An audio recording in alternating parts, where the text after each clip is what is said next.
ఆడపిల్ల ఉంటేనో ఈ మాటలు మనం మాడతామా? ఒక మగపిల్లోడు మన ఆడపిల్ల పట్ల ఇట్లా చేసి ఉద్యోగమో డబ్బులో ఇస్తానని మాడితే మన ఇట్లా మాడతామా? ఒకటే ఆలోచించుకోమనన్నా, ఎవరింట్లో ఆడపిల్లైనా ఆడపిల్ల.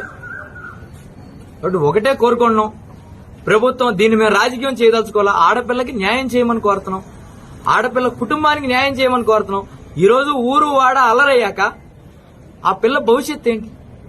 ఈరోజు ఆ తల్లి పరిస్థితిలో ఉంటే ఆత్మహత్య చేసి పోలీసులు కూడా న్యాయం చేయట్లా, ప్రభుత్వంలో ఉన్న వాళ్ళు న్యాయం చేయట్లేదు.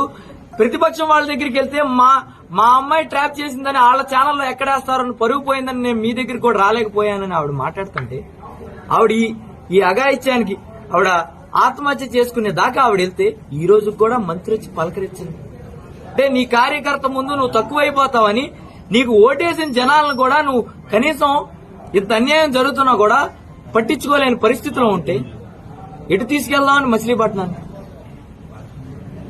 మీరు పథకాలే ఒక్కలా డెవలప్మెంట్ చేయక్కర్లా, ఇటువంటి దారుణాలు జరుగుతుంటే కనీసం పట్టించుకోని పరిస్థితి ఉంటే ఎలా అని మంత్రి గారిని ప్రశ్నిస్తున్నా. అలాగే పోలీస్ శాఖను కూడా ఒకటే అడుగుతున్నా, మన ఇంట్లో ఆడపిల్లకి ఇట్లా జరిగితే మనం పోలీస్ యూనిఫామ్ వేసుకున్నాం కదా, ఆడపిల్లకి చేసే న్యాయం ఇదేనా? మధ్యలో కూర్చోబెట్టి సెటిల్మెంటా? ఆడపిల్లనేమో హోముకు పంపుతారా, తప్పు చేసిన వాడినేమో ఇంటికి పంపుతారా? ఏం న్యాయం అని అడుగుతున్నా. మిగిలిన అన్ని కేసులు ఎట్టాగే డీల్ చేశారని అడుగుతున్నా.